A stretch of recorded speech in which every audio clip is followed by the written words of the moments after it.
پوری مردانگی اور شجاعت کے ساتھ دنیا کے ظالموں، ستمگروں، لٹیروں اور بہیمیت پسندوں کے مقابل کھڑی ہے۔ اور تاریخ کا یہ بے حد حساس موڑ ہے جہاں کسی بھی چاہنے والے کو اپنا کردار ادا کرنے سے غافل نہیں رہنا چاہیے۔ اب آئیے وہ بات میں کہتا ہوں، بات میں وہ افراد جو کل تک مراجع کرام کے لیے بولتے تھے چپ کیوں بیٹھے ہیں، یہ خاموش کیوں بیٹھے ہیں، وہ غافل تھے مرجعیت کی طاقت اور تاریخ سے۔ ایک قابل غور ہے، میں نے شاید جنتر منتر پہ تقریر میں یہ بات کہی تھی کہ قابل غور ہے، یہ بات آسان نہیں ہے۔ ایک مرجع تقلید نے 2003 سے لے کر آج 2014 تک ملت عراق کو ہر مقام پر پلٹوار کرنے سے روکا۔ تفصیل میں نے کبھی پڑھی ہے، آپ کو میں نے بار بار یہ بات سنائی ہے یہاں، لیکن اب صورتحال تبدیل ہوئی ہے، اس لیے بات ہو رہا ہے۔ کتنے سال؟ تقریباً 10 سال 11 سال جس مجتہد نے اپنی قوم کو روکا۔ لوگ باتیں بناتے ہیں مگر ان کا شعور وہاں تک نہیں پہنچتا جہاں تک مرجع تقلید کی نگاہیں دیکھتے ہیں۔ 70% آبادی ہے شیعوں کی عراق میں، 3% ہے باقی سب۔ اگر مرجع وقت حکم دیتے تو کتنی دیر کی بات تھی، ایک 70% آبادی 30% آبادی کے مقابلے میں آئے، ملک میں خانہ جنگی ہو، قتل عام کو ہوتا رہا۔ لیکن 2003 سے لے کر 2014 تک ہر مقام پہ ہوگا۔ 2013 کے آخر میں امریکی فوجیں عراق سے چلی گئی۔ امریکہ کیوں آیا تھا؟ اتنا شریف ہے امریکہ کہ آیا بھی اور چلا بھی گیا۔ بات ذہنوں میں ہوگی، یہ بات میں عرض کرتا ہوں، اتنا شریف ہے کہ وہ آیا اور چلا بھی گیا۔ وہ جہاں آئے آج تک تو نہیں گئے، افغانستان سے بھی نہیں گئے، کویت سے بھی نہیں گئے، بحرین سے نہیں گئے، سعودی عرب سے بھی نہیں گئے۔ کتنے ملکوں میں اس کی فوجیں ہیں، کب جائیں گے کچھ پتہ بھی نہیں۔ مگر اتنے شریف نکلے کہ کھربوں ڈالر کا بجٹ اور اپنی ہزاروں لاشیں چھوڑ کر عراق سے 2013-11 میں بوریا بستر باندھ کے بھی چلے گئے۔ بڑے شریف ہیں۔ آپ تو جہاں آئے کبھی گئے نہیں، گئے یہاں سے کیوں؟ جانتے ہیں آپ کیوں گئے؟ کیونکہ اپنے مقصد میں کامیاب نہیں ہوئے۔ وہ چاہتے تھے کہ عراق میں قومیں آپس میں لڑیں، شیعہ سنیوں سے، سنی شیعوں سے، کرد شیعوں سے، شیعہ کردوں سے، خانہ جنگی ہو، اور وہ عراق کو قطرے برابر قطر جیسے ملکوں میں بانٹ کے ایک ٹکڑا کردوں کو دے دیں، ایک سنیوں کو دے دیں، شیعوں کو دے دیں۔ ایک مضبوط ملک چھوٹے چھوٹے ٹکڑوں میں بچ جائے جن کے پاس نہ قوت عمل ہے، نہ بولنے کی طاقت نہیں ہے۔ لیکن جب 2011 تک ایک بار بھی اپنے مقصد میں کامیاب نہ ہوئے تو اپنی ذلت کا جنازہ لے کر عراق سے واپس چلے گئے۔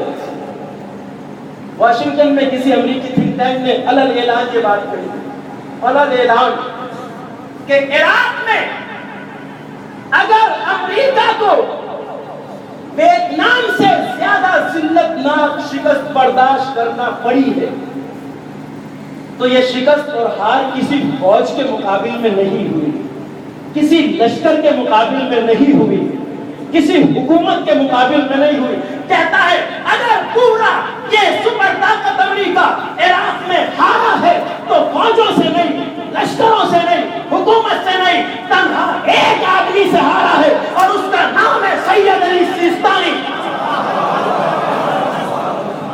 اس لیے کہ پلٹوار نہیں کرنے دیا، ہم نہیں چاہتے ہمارا ملک۔ اور پھر اسی مرجع تقلید کا یہ بھی رنگ دیکھا جب وہ حالات گزر گئے جہاں دشمن فائدہ اٹھا سکتا تھا۔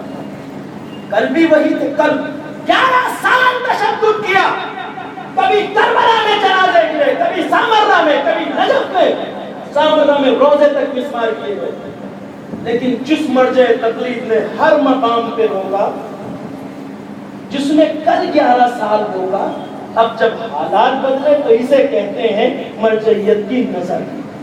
اسے ہر کس و ناقص نہیں سمجھ سکتے۔ جس نے 13-11 سال روکا، جب یہ درندے سیریا سے عراق میں آئے تو جس نے 11 سال روکا، اس نے 11 سال نہیں، اس نے 11 مہینے نہیں، اس نے 11 دن نہیں، اس نے 2 دن بھی خاموش نہیں بیٹھے اور روکا نہیں، بلکہ فوراً کہا کہ یہ آنے والے آ تو گئے ہیں مگر میں ملت عراق سے کہتا ہوں ابھی ان میں سے کوئی ایک بھی زندہ سرزمین عراق سے واپس نہیں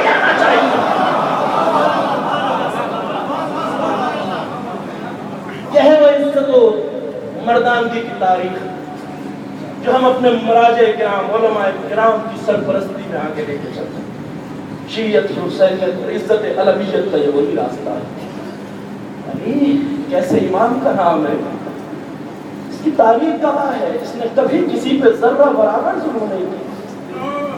وہ علی جو ایک یہودی کی بیٹی کے کانوں سے گوہر چھن جانے پر تڑپتے ہوئے مسجد میں آ کے مسلمانوں سے کہے, اے مسلمانوں اگر ایسی خبر سن کے کوئی مر جائے تو اسے مر جانا چاہیے کہ اسلامی حکومت کے دائرے میں رہ کے ایسا ظلم ہو جائے جو کہ یہودی کی بچی کے لیے تڑپتا ہو.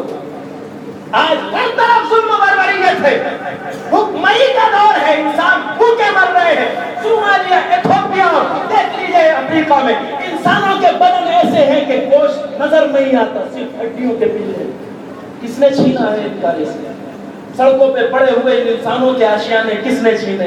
حکومتیں بڑی ترقیوں کے دعوے کرتی ہیں, مملکتیں بڑی بدلے بجاتی ہیں, یورپ ہو یا پورا ملک ہندوستان, ہر جگہ. مگر تاریخ بشریت میں بس ایک ذات تھی جس نے زمانے کو خطاب کر کے یہ کہا, اس کے علاوہ نہ کوئی کہہ سکا ہے نہ کہہ سکے گا. اور ہمیں ضرورت ہے یہ زمانے کو بتانے کا. زمانے گواہ رہنا, علی کے اس 5 سالہ دور حکومت میں نہ تو کوئی انسان بھوکے پیٹ سویا ہے اور نہ ہی بغیر چھت کے سویا ہے.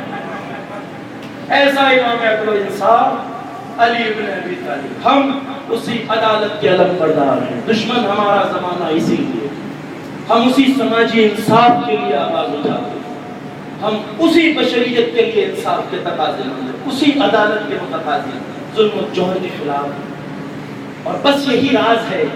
علی جیسا امام کیوں شہید ہوا, بڑا سوال ہے.